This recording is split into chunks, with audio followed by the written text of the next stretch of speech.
गंगणपतये नमो नमः। मैं अनिल कुमार मारवाल आज फिर से स्वागत करता हूं आपकी मेरे YouTube चैनल की क्लास ऑनलाइन निःशुल्क क्लास में, जिसे आप अच्छा गुणवत्तापूर्ण पढ़ेंगे। आज मैं आपको पढ़ाने जा रहा हूं एक ही महत्वपूर्ण टॉपिक जो है कक्षा 10 का और वैदिक गणित से संबंधित ये है। वैदिक गणित के बीजगणित में अनुप्रयोग से संबंधित है। तो चलते हैं कक्षा 10 की वैदिक गणित और वैदिक गणित में भी बीजगणित में अनुप्रयोग की बात करते हैं। बीजगणित जो प्रश्नावली 1 से 1.1 से 1.3 तक आपके अंकगणित से संबंधित थी। प्रश्नावली 1.4 जो है वो आपके बीजगणित से संबंधित है। और इसमें हम पढ़ने वाले जो दो महत्वपूर्ण सूत्र हैं, पहला है परावर्त्य योजियत और दूसरा शून्य साम्यम समुच्चय, जो दोनों सूत्रों के अनुप्रयोगों के बारे में और अर्थ के बारे में हम बहुत ही आसान तरीके से पढ़ने वाले हैं। तो पहले हम पढ़ते हैं। पहला सूत्र है परावर्त्य योजियत। आप वीडियो को अच्छी तरह से देखें और समझते रहें, क्योंकि इसके कॉन्सेप्ट आपके क्लियर होने वाले। परावर्त्य योजियत, इसका जो अर्थ है वो मैं आपको बताऊं। इसका मतलब है पक्षांतरण एवं समायोजन। क्या अर्थ है? पक्षांतरण एवं समायोजन। हम बीजगणित जब पढ़ते हैं, समीकरण जो रेखिक समीकरण का मतलब एक घात के समीकरण है, उनमें हम हल करते समय क्या करते हैं? पक्षांतरण। अब ये पक्षांतरण क्या है, समायोजन क्या है, इसको मैं एक उदाहरण के द्वारा आपको समझाता हूं। कि मान लीजिए आपके पास एक समीकरण है 4x बराबर 2x प्लस 3। तो ये एक समीकरण है। समीकरण का जो मतलब है, जो आपके पास ये एक घातीय समीकरण है, इसमें दो प्रकार की राशियां होती है, आपके पास पता है। एक तो अचर जिनका मान नियत रहता है, दूसरी होती है चर राशियां। जो भी x, y, z या क, ख, ग के रूप में जो संख्याएं लिखी हुई होती है वो तो होती है चर राशियां। और जो संख्याएं हैं जैसे 3, 5, 10, 4, ये सब हैं अचर या कांस्टेंट राशियां। मैं थोड़ा समीकरण के बारे में आपको पीछे ले जा रहा हूं। तो यहाँ इस समीकरण में आप देखते हैं कि ये x और ये x दोनों चर राशियां हैं। एक ही चर राशि है इसमें x, और इसी x का मान आपको समीकरण में निकालना होता है। दूसरा, इसमें अचर राशियां कौन कौन सी है? 4, 2 और 3। यहां तक आपके क्लियर हो गया होगा कि अचर राशियां हैं। इन अचर राशियों में भी देखिए, ये जो है 4 गुणा x है। क्या है? 4 गुणा x। ये इसका मतलब है 4 गुणा x। ये जो 4x है वो एक बीजीय पद है, क्योंकि यहाँ अचर राशि के साथ बीजीय संख्या भी आ रही है। यहाँ 2x भी क्या है? बीजीय पद है, क्योंकि इसमें भी बीज के साथ क्या रहा है? 2 अचर राशि आ रही है, इसलिए बीजीय पद। और ये प्लस में जो है 3, ये केवल अचर राशि के साथ है, इसलिए इसको कहते हैं अचर पद। कौन सा पद कहते हैं? तो आ गया समझ में, अचर पद। तो जब आप समीकरण हल करते हैं तो पक्षांतरण का मतलब कि जो चर पद हैं, चर राशियों वाले, उनको एक तरफ यानी इस ओर ले जाते हैं, यानी आपके बाईं ओर ले जाते हैं। और जो अगर इधर कोई संख्या होती, जैसे मान लीजिए 4x प्लस 1 ले लिया, तो इस 1 को इधर ले जाते हैं, यानी दायां पक्ष में ले जाते हैं। दो पक्ष होते हैं समीकरण में, एक बायां पक्ष और एक दायां पक्ष। तो जब हम हल करते हैं, समीकरण को हल करते आए हैं कि यहाँ पर जो है इस 2x को इधर ले जाएंगे, 4x तो ऐसे कैसे यहीं रखना है इसको, क्योंकि अपने को चरों को पृथक करना, जो चर राशि है उनको एक तरफ ले जाना है और अचर राशियों को एक तरफ ले जाना है। तो 4x और माइनस 2x। अब यहाँ पक्षांतरण में क्या होता है? इधर प्लस का है तो ये माइनस में हो जाता है। इसके बारे में आप पहले पढ़ चुके हैं, अपन डायरेक्ट बात कर रहे हैं और डीप नहीं जा रहे हैं। तो 3 इधर प्लस का है और ये 1 इधर प्लस का है, तो इधर जाके माइनस का हो गया। ये तो हो गया पक्षांतरण, यानी इसका प्रथम पद आपके समझ में आ गया होगा। पक्षांतरण का मतलब जो समीकरण में दो पक्ष हैं, एक बायां पक्ष और एक दायां पक्ष, तो बाएं से दाएं ले जाना या दाएं से बाएं ले जाना, ये कहलाता है पक्षांतरण। समझ में आ गया पक्षांतरण। फिर आता है दूसरी बात करते हैं समायोजन। पक्षांतरण के बाद में आता है समायोजन। अब समायोजन का मतलब क्या है कि यहाँ समान राशियां, ये 4x और 2x समान बीजीय राशियां, सजातीय राशियां हैं। तो 4 में से 2 घटा दिए, यानी इनका जोड़ और बाकी है वो कर दिया। 4x का क्या गया? 2x, और यहाँ 3 में से 1 गया तो 2। अब यहाँ पे x का मान ज्ञात करना है, तो यहाँ पे जोड़ और बाकी किया आपने तो ये समायोजन हो गया, यानी जोड़ना बाकी करना या जब संक्रिया करना वही समायोजन हो गया। अब आपको x का मान निकालना है, फिर से आपको पक्षांतरण करना है, यहाँ ये गुणा में है 2, इधर जाके किसमें हो जाएगा, भाग में हो जाएगा, ये एक आ गया। तो ये समायोजन हो गया। तो दो प्रक्रियाएं साथ चली आपके, कौन कौन सी, पक्षांतरण और समायोजन। आशा करता हूं दोनों समझ में आ गए होंगे। अब इसके अनुप्रयोग की बात करते हैं, किसके, सूत्र परावर्त योजित।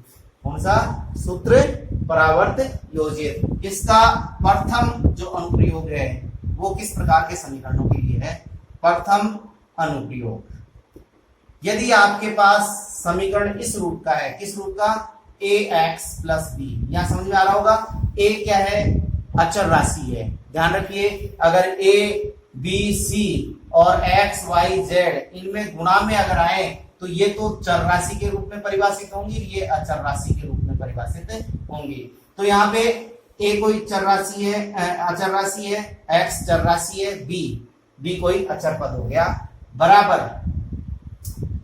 cx प्लस d, ये कोई भी समीकरण है। तो इस समीकरण का जो हल है वो अपन निकालते हैं, किससे, परावर्त योजित से। देखिए प्रक्रिया वही है, पक्षांतरण करो, समायोजन करो तो आपको उत्तर आ जाएगा। तो पहले इससे चलते हैं, फिर इसका जो सूत्र निकल के आता है उसके बारे में पढ़ते हैं।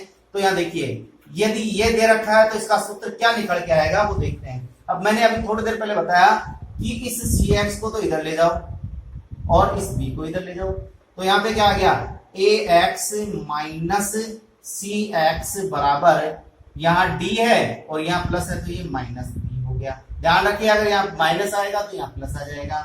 तो यहाँ पे देखिए आप x कॉमन है तो ये क्या आ जाएगा, a माइनस सी बराबर d माइनस बी, तो x बराबर d माइनस बी बटा a माइनस सी, ये सूत्र निकल के आ गया। इस सूत्र से आप डायरेक्ट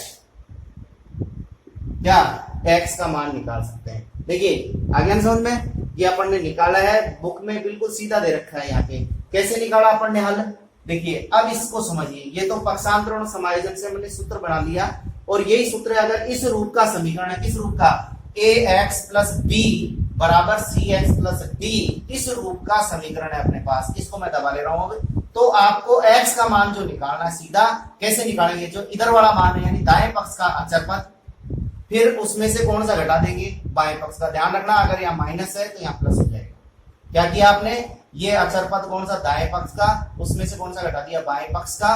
फिर क्या किया आपने, ये जो बाएं पक्ष का अचर राशि के गुणा में संख्या वो माइनस ये जो x के गुणा में है c, a माइनस सी, तो ये सूत्र आपको प्राप्त हो गया। अब इसके आधार पर मैं एक सवाल लिख रहा हूं, जैसे ये है अपने पास 4x प्लस 3 बराबर 2x प्लस 4, ये आपके पास समीकरण है। देखिए यहाँ इसी रूप का हो गया, देखो इस रूप को मिलाओ, क्या देखते हैं आप, x के साथ में 4 यानी एक का मान कितना हो गया यहाँ पे 4, अचर पद b की जगह हो गया 3, b 3 हो गया। फिर यहाँ पे cx देखो, c का मान 2 और 4, d का मान 4 आ गया। तो अब आप सूत्र में डायरेक्ट कौन सा सूत्र अप्लाई करोगे, यहाँ पे ये सूत्र देखो, इस सूत्र में क्या लिखा है, d माइनस बी। मैंने डायरेक्ट बताया अगर आप सूत्र भूल भी जाते हैं तो आपको क्या करना है, इधर, क्योंकि उत्तर इधर आते हैं तो इधर वाला पहले लिखा, फिर ये इधर वाले को इधर लेंगे तो माइनस का 3 इधर ले जाएंगे, तो पहले अचर को देखो आप, ऊपर अचर आएंगे 4 माइनस 3 बटा, अब यहाँ जब चर की बात करते हैं तो पहले ये आता है 4 माइनस 2, क्या देखिए b की जगह 4 बिल्कुल सही है, b की जगह माइनस 3 आ गया सही है, a की जगह या a 4 आ गया माइनस 2 बराबर क्या आ गया 4 माइनस 3 बटा, ये 4 में से 3 गए तो 1 बटा 2, ये आपके बिल्कुल देखते उत्तर आपको प्राप्त हो गया है। अनुप्रयोग सेकंड है कि अभी जो पहला वाला देखा था वो ये था आपके पास, क्या था, ax प्लस बी बराबर cx प्लस बी। अब इनके दोनों के नीचे कोई अचर संख्याएं और आ जाए तो इनका आपको हल निकालना है। तो इनका हल जो सूत्र है वो मैं पहले बता दूं आपको कैसे निकालना है। ये जो इधर का है p नीचे वाला, उसको इस अचर से गुणा करो, क्या आ जाएगा, pd माइनस b को q से गुणा करो तो क्या आ जाएगा, b3। फिर इधर से वही चढ़ना है, केवल इनको गुणा करना है क्रॉस, क्यू ए या ए क्यू और माइनस ये पी सी या सी पी, ये आपके आ गया। अब ये कैसे आया सूत्र, इसके बारे में मैं आपको बता दूं कि यहाँ देखिए इसी से लेते हैं। मैंने क्या किया, वही पक्षांतरण, पहले इसको क्रॉस मल्टीप्लाई किया, यानी इसको किससे गुणा किया, क्यू से, तो क्या आ गया A Q X plus B Q, गुणा हो गया पूरा, बराबर इसको गुणा किया, क्या आ गया C P X plus P D, यह आ गया।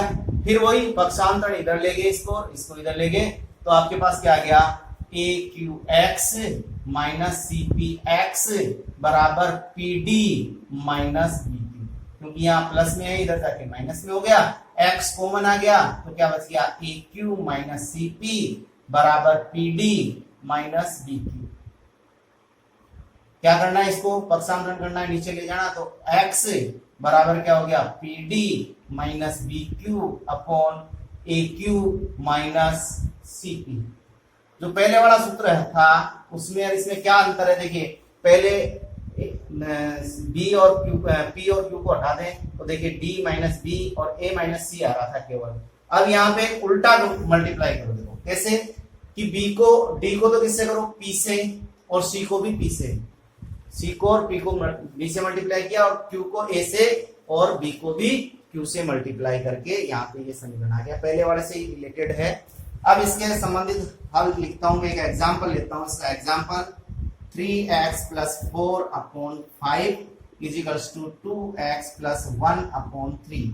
यहाँ पे इससे तुलना करें आप समीकरण से, तो a बराबर 3, b बराबर 4, c बराबर 2, d बराबर 1 आ रहा है, b बराबर 5 और q बराबर 3 आ रहा है। सूत्र याद है तो ठीक है, अन्यथा मैं आपको बता रहा हूं कि इसका सूत्र का अनुप्रयोग करने पर x बराबर मैंने क्या बताया था, पहले इस वाले को पकड़ो 5 को किससे गुणा करो 1 से, यानी 5 गुणा 1, फिर माइनस 3 को पकड़ो अचर 4 गुणा 3 बटा किसको पकड़ना है, फिर इसको उल्टा चलना है, 3 को 3 से, 3 इंटू 3 माइनस फिर 5 को किससे 2 से, 5 इंटू 2।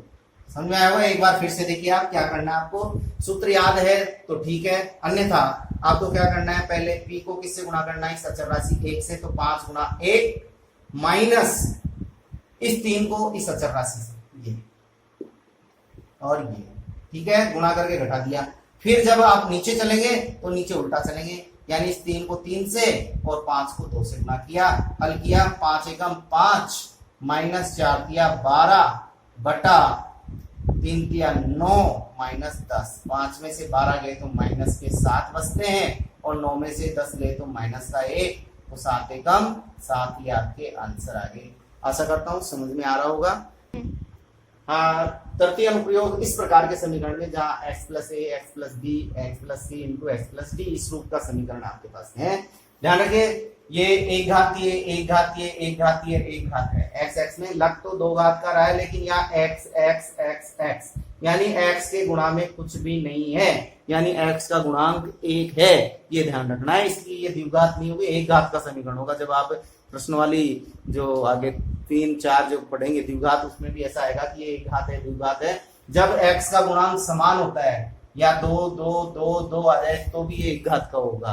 तो यहाँ पे 1 है सबका गुणांक, तो इसका जो सूत्र है वो तो क्या है, देखिए सूत्र देखिए, याद रखिए, बनाइए। मैंने बताया अचर पद ऊपर हमेशा समीकरण के हल में अचर पद दोनों में देखा, तो यहाँ पे भी देखिए अचर पद कौन कौन से, सी और डी, तो यहाँ गुणा में है ना दोनों, तो यहाँ पे गुणा में रख दीजिए, किसको, सी को डी से, माइनस ये यहाँ अचर पद खत्म हो गया। अब इसको इससे गुणा करेंगे, किसको, ए को बी से, किसको, ए को बी से, तो माइनस ए बी। ध्यान रखिए इधर वाले में से इधर घटेगा ही घटेगा जब 2 पक्षों में लिख रहे हैं, तो बटा।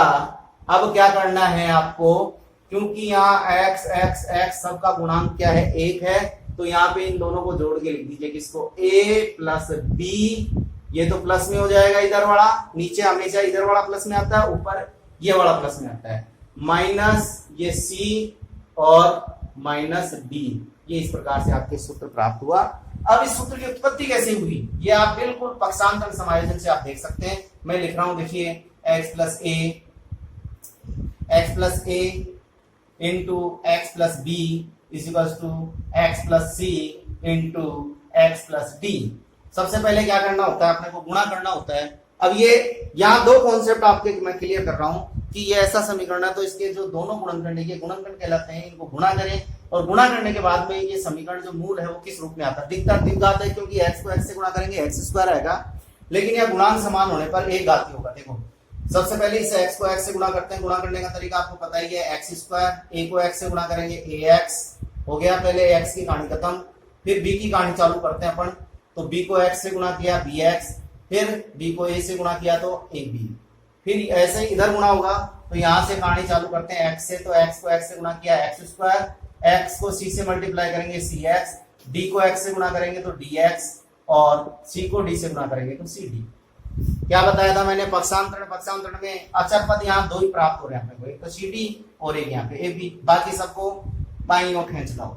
तो यहाँ एक्स स्क्वायर प्लस यहाँ पे ए एक्स प्लस बी एक्स, ये ऐसे कैसे, अब ये इधर आके सारे माइनस हो जाएंगे, माइनस एक्स स्क्वायर माइनस सी एक्स माइनस डी एक्स बराबर सी डी, और ये माइनस हो जाएगा इधर जाके ए बी। यहाँ देखिए एक्स स्क्वायर से एक्स स्क्वायर कैंसिल, क्योंकि एक प्लस और एक माइनस है, इन सब में क्या कॉमन है, एक्स कॉमन है, तो क्या जाएगा A plus B minus C minus D बराबर C D minus A B आपको प्राप्त हो गया।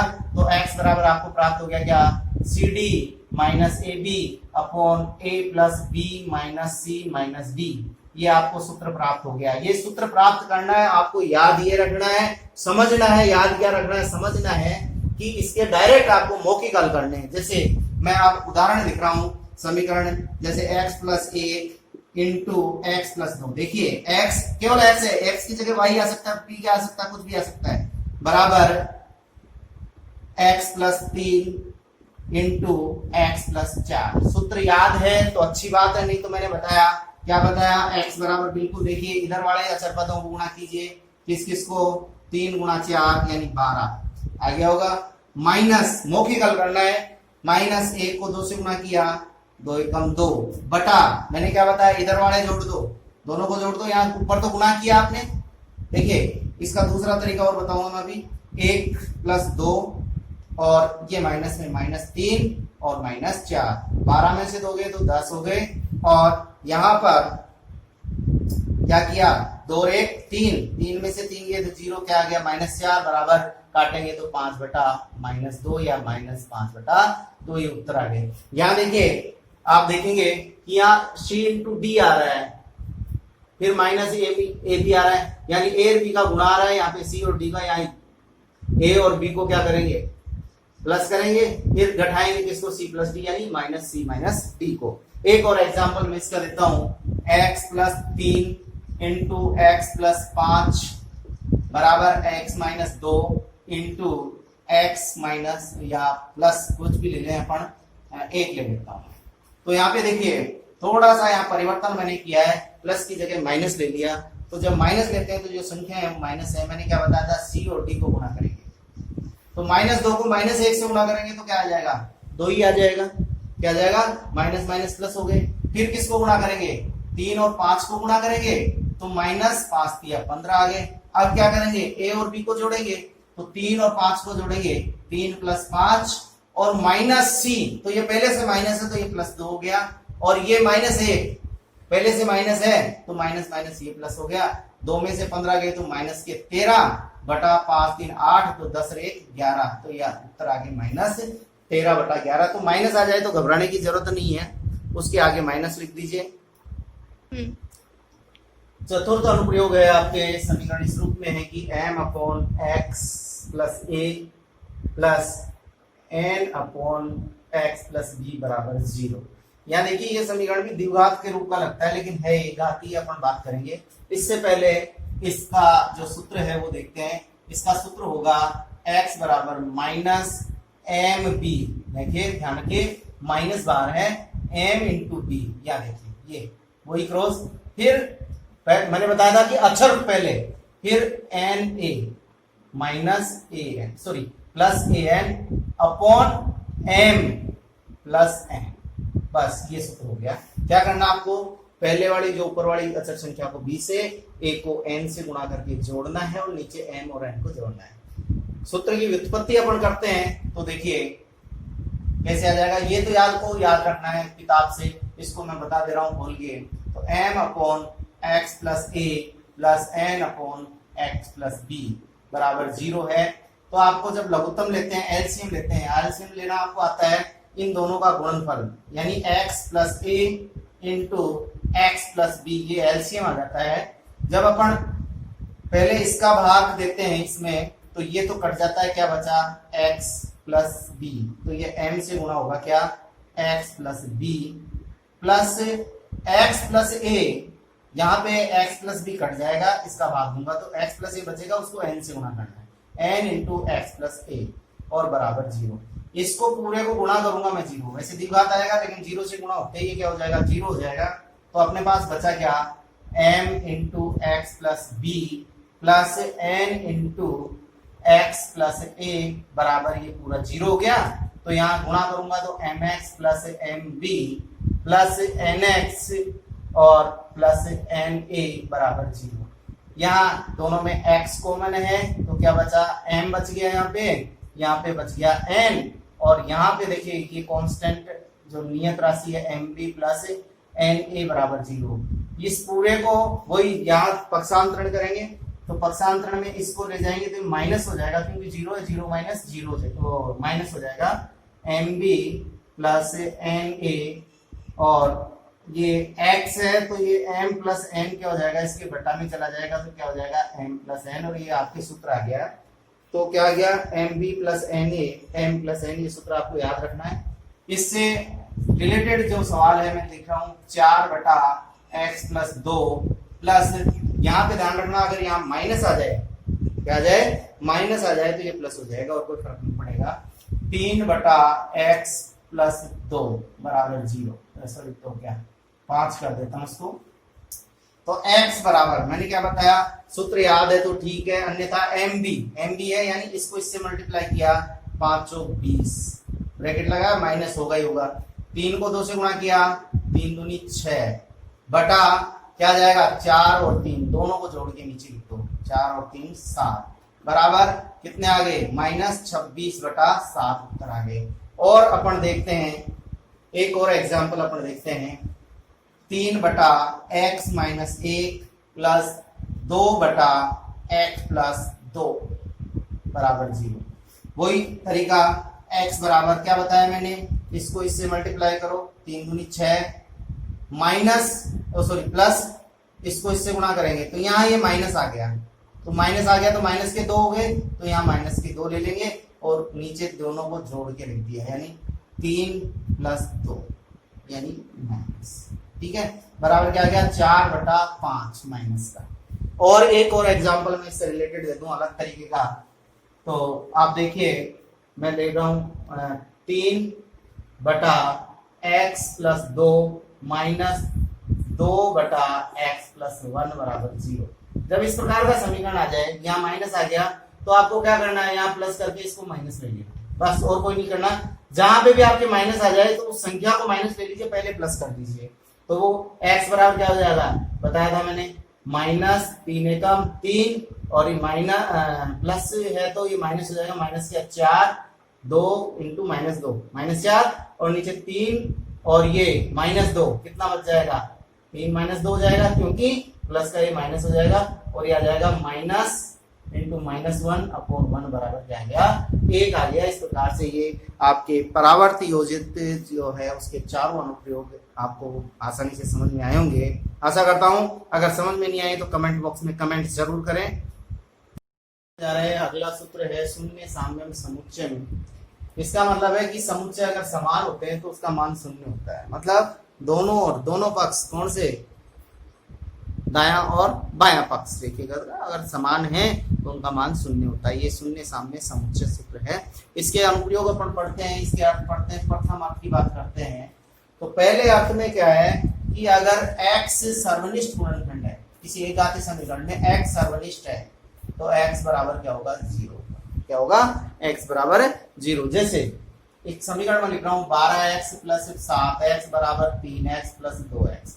यहाँ आप देख रहे हैं कोई अचर पद नहीं है। पहली चीज, पहली कंडीशन क्या है, यहाँ पे अचर पद नहीं है, सारे x के पद हैं और x इसमें इसमें इसमें इसमें कॉमन है, तो इसमें x बराबर 0 होगा। और होगा भी, आप देखते हैं कि 12 7 19, x बराबर 3 और 2 5, x इधर ले गए तो कितने हो गए, घट जाएगा, और ये कितने हो जाएंगे 14, x बराबर 0, तो x बराबर 0 आ जाएगा। समझ में आ गया, मतलब सारे केवल x के पद हैं तो आपके ये 0 हो जाएगा। इसका दूसरा, अगर कोई गुणनखंड भी, x का कोई गुणनखंड भी कॉमन है तो भी इसका मान 0 होगा। जैसे 3x + 1 + 5 × x + 1 बराबर 7x + 1, इस प्रकार का है।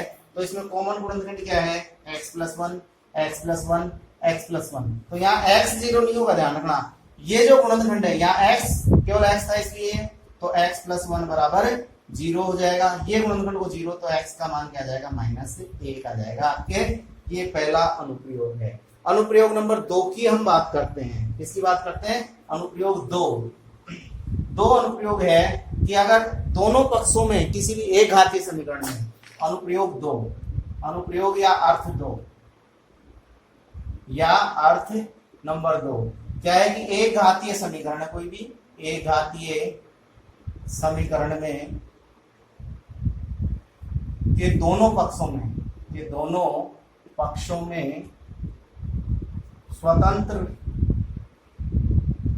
राशि समान है तो चर का मान 0 होगा। चर या गुणनखंड देखिए कैसे, मैं यहां लिख रहा हूं 2x + 2 + 3 × x + 5 बराबर 2x + 17। ये समीकरण। तो अपन को किसको देखना है, यहाँ पे कॉमन गुणनखंड नहीं है, पहला कैंसिल हो गया। दूसरा देखते हैं अपन, इसमें ये 17 लिखा हुआ, इधर अचर क्या होगा, यहाँ 2 है, यहाँ कितना होगा 5 दिया 15, 15 और 2 कितने हो गए 17, तो ये भी 17 और ये भी 17 हो गए, इसलिए यहाँ पे x का मान क्या हो जाएगा, 0 हो जाएगा। क्या हो जाएगा, अचर पद देख लिया अपन ने, 0 हो गया। ऐसे ही अगर अपने पास ऐसे आता है कोई भी समीकरण, जैसे 2 × x + 1 + 3 + x + 1 बराबर x + 7 आ गया। ये थोड़ा सा मैं अलग रख के दे रहा हूँ सवाल, x + 7 आ गया। तो यहाँ पे देखिए आप क्या आ रहा है, यहाँ पे 3 दूनी 6, और यहाँ पे ये x + 1 है, क्या है, x + 1 है, और यहाँ पे भी x + 1 है। इसको मैं ऐसे लिख दूं x + 1 × +1, ये लिख दिया, तो ये क्या हो गया 1 और 6 हो गया। इधर अचर पद कितना हो गया, 3 दूनी 6, इधर भी कितना हो गया 6, और यहाँ गुणनखंड जो है ओम गणपतये नमो नमः। 0 के बराबर रखना है, तो x बराबर क्या आ गया, -1 आ गया। तृतीय अर्थ या अर्थ नंबर 3 ये है कि यदि एक घातीय समीकरण है कोई भी में अंश बराबर हो, क्या हो, अंश बराबर है। जैसे ये लिखा मैंने 1/x + a + 1/x + b बराबर 0, एक घातीय समीकरण है। इसका अंश 1 है, इसका अंश 1 है, और नीचे एक घात के हैं, तो क्या होगा, हरों का जो योग है वो 0 के बराबर है। किसका, हरों का योग 0 होगा। यानी हरों का योग 0 कैसे करेंगे अपन, ये ऐसे कर देंगे x + a + x + b।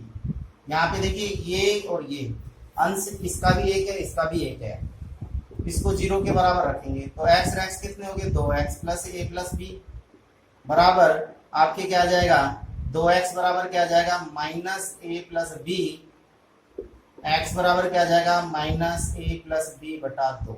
ये आ गया। ध्यान रखिए, अगर आपको सवाल नहीं आता है, शून्य साम्य समुच्चय ऐसा सवाल दे देता है, तो आप साइड में क्या करेंगे, उसका वज्र गुणा करेंगे, वज्र गुणा करके ये स्टेप आ जाएगी, और इससे आप हल कर दीजिए, आपको पूरे नंबर मिल जाएंगे। ध्यान रखिए। तो ये आपके आ गया एक घातीय समीकरण। दूसरा और मैं लिख रहा हूं, मान लीजिए आपके पास ये आ गया 5/x+3 प्लस 4/x+5 बराबर 0। तो इसका हल याद करना आपको, तो क्या करना है, सॉरी ये 4 नहीं 5 आएगा। तो यहाँ पे ये भी 5 है और ये भी 5 है, यानी जो अंश है वो बराबर है। तो आप हल निकालने के लिए क्या करेंगे कि x+3 प्लस इस x+5 को किसके बराबर कर देंगे आप, 0 के बराबर। तो x और x कितने हो गए, 2x+8 बराबर 0। और वापस कोई 2x, इस 8 को इधर ले जाएंगे, पक्षांतरण कर देंगे, -8 हो गया। तो x बराबर क्या आ गया, -8/2 बराबर -4 हो गया। ये चतुर्थ अर्थ है कि यदि भिन्न रूप में हो या समीकरण भिन्न रूप में है, तो समीकरण किसमें है, भिन्न रूप में, तो दोनों अंशों का योग व दोनों हरों का योग समान हो या निश्चित अनुपात में हो,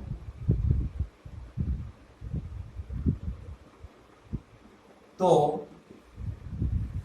किसी योग को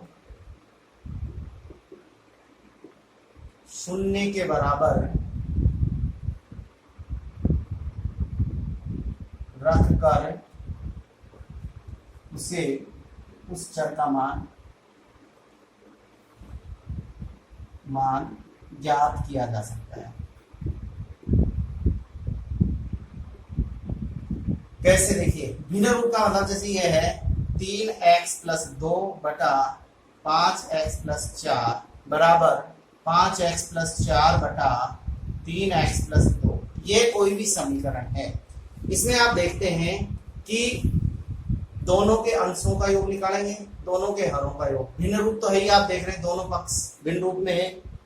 हरों का योग निकालेंगे आप, अंशों का योग पहले, अंशों का योग देखते हैं आप क्या है, 3x+2 प्लस 5x+4 बराबर कितना आ गया, तो 3x और 5x कितने हो गए, 8x, और 4 और 2 6, ये आ गया। और हरों का योग अगर देखें, हरों का योग देखें तो क्या जाएगा, 5x+4 प्लस 3x+2 बराबर 5 और 3 8x, और 4 और 2 6। ये दोनों समान आ रहे हैं, तो इसका मतलब इसका हल निकालने के लिए आप क्या करेंगे, 8x+6 को 0 के बराबर रख देंगे।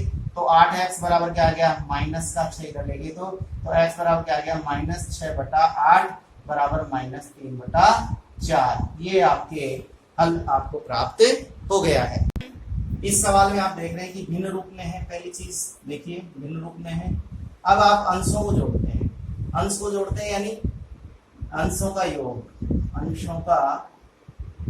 योग बराबर 3x+4 प्लस x+1 बराबर क्या हो गया, 3x और x कितने हो गए, 4x प्लस 4 और 1 5। ये आ गया किसका योग, अंशों का योग।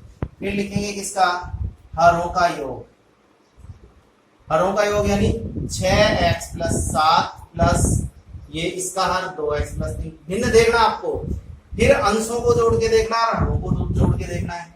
तो 6 और 2 कितने हो गए, यहाँ पे 8x प्लस 7 और 3 कितने हो गए, 10। इसमें से कॉमन आ जाए तो कॉमन लेना है, तो 2 कॉमन ले लिया तो 4x+5। तो यहाँ देखिए 4x+5 और ये 4x+5 आ गया, यानी ये 1 है ये 2 है, तो यानी 1:2 आ गया। तो आप क्या करेंगे, इस 4x+5 को किसके बराबर रखेंगे, 0 के बराबर। ये जो कॉमन गुणनखंड है उसको 0 के बराबर, यही था ना शून्य साम्य समुच्चय, तो यानी 0 के बराबर रखते जाओ। तो 4x बराबर क्या आ गया, -5, तो x बराबर क्या आ गया, -5/4। आशा करता हूं, मैं समझता हूं कि आपको अच्छी तरह समझ में आ गया। क्या किया, अंशों का योग किया, हरों का योग किया। तो यहाँ पे कॉमन, अगर कॉमन दिख रहा है तो कॉमन लेना है, दिख जाएगा आपको कि ये कॉमन गुणनखंड आ गया, तो इस कॉमन गुणनखंड को 0 के बराबर रख दीजिए, उत्तर आ जाएंगे। समीकरण का पंचम अर्थ और उसका अनुप्रयोग क्या है कि यदि समीकरण के एक पक्ष के अंश व हरों का अंतर, यानी ये इसी का अंश और इसी का अंतर दूसरे पक्ष के अंश व हरों के अंतर, यानी इसके अंश और हरों के अंतर के या तो बराबर आ जाए या निश्चित अनुपात में हो तो अंतर को शून्य के बराबर रख दे तो चर का मान ज्ञात कर सकते हैं। समझ में आया बात? यानी आपको अब क्या करना है, यहाँ देखें इस भिन्न रूप का आ गया, आपको देखना है भिन्न रूप में सूत्र परावर्ती होते नहीं था, ये शून्य सामने में आएगा। आप कैसे निकालेंगे, इन दोनों को जोड़ के देखेंगे। देखो अपने अंशों को जोड़ के देखा था पहले में, तो क्या आया था, यहाँ 3x और यहाँ x कितना था 4x, यहाँ 2x और 2x कितना है 4x, यहाँ पे 4 और प्लस के 4 और माइनस के 8 कितने आ गए, माइनस के 4, 1 और माइनस 5 ये भी -4 है। तो इसका पहले वाले सूत्र से भी आप हल कर सकते हैं। पहले वाले सूत्र में कैसे करेंगे इसको, 3 और 4 4x आ गया, 4 और -8 -4 बराबर 0, और यहाँ 2x और 2x कितने हो गए 4x, और यहाँ 1 और -5 क्या आ गया 4। तो ये दोनों आ गए, तो ये दोनों बराबर आ गए, इसका मतलब इसका हल आप पहले वाले सूत्र से ज्ञात कर सकते हैं। तो 4x बराबर 4 और 2x बराबर क्या आ गया 4/4 बराबर 1। आ गया समझ में? तो पहले वाला सूत्र तो इन हरों को अंशों को जोड़ा, हरों को जोड़ा, बराबर आ गए या निश्चित अनुपात में आएंगे तो हो गया। अब इसको दूसरे इस सूत्र से करें तो आप यहाँ देखेंगे कि अंश और हर का अंतर, यानी इसमें से 3x + 4 में से क्या घटाएंगे -2x, और ये माइनस हो जाएगा -1 बराबर क्या हो गया, 3 में से 2 गए तो 1 और 4 में से 1 है तो x बच गया, और 4 में से यहाँ पे 1 गया तो कितना बच गया 3 बच गया, तो x + 3 आ गया। दूसरा इसके अंश और हर को जोड़ेंगे, अंश और हर का अंतर निकालेंगे, तो आप बड़े में से छोटा निकाल दो, कोई दिक्कत नहीं है, चिन्ह का कोई महत्व नहीं है।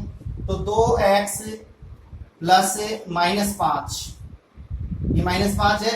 मैंने ये पहले क्यों लिया, इसमें ये पहले लिया क्योंकि 3 में से 2 गए तो 1x धनात्मक बचेगा, इसमें से ये घटा रहा हूं क्यों, क्योंकि यहाँ धनात्मक बच जाएगा 2x -5, और ये माइनस क्या हो जाएगा x, और ये माइनस करेंगे तो ये प्लस का 8 हो गया, तो बराबर क्या आ गए, 2 में से 1 x गया तो x बच गया, 8 में से 5 गए तो 3 बच गए, दोनों बराबर आ रहे हैं अंतर। इसलिए जो समीकरण में जो आपके आएगा x + 3 को 0 के बराबर रख दो तो x बराबर क्या आ गया -3 आ गया।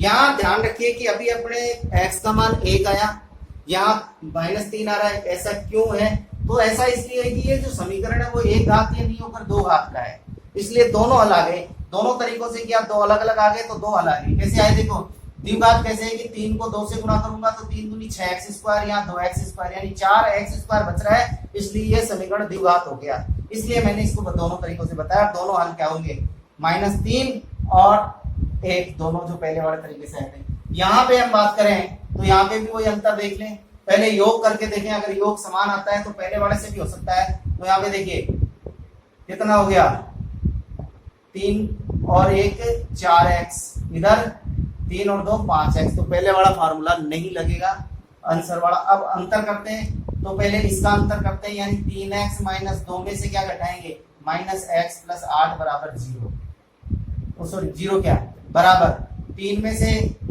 x गया तो क्या बच गया 2x, और यहाँ +6 ये आ गया। यहाँ कॉमन दिख रहा है आपको क्या 2, तो यहाँ क्या बच गया x + 3।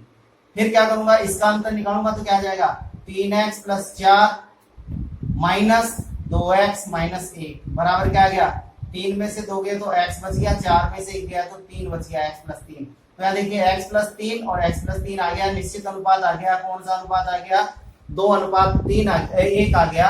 इसलिए इसका हल निकालने के लिए x + 3 बराबर क्या कर दोगे आप 0, तो x बराबर क्या आ जाएगा -3 आ जाएगा। ध्यान रखिए ये भी एक द्विघात समीकरण है, क्योंकि यहाँ देखिए 2 को x से गुणा करूंगा तो 2x², इधर 3 को 3 से गुणा करूंगा तो 9x² आ रहे हैं, और ये 2x²।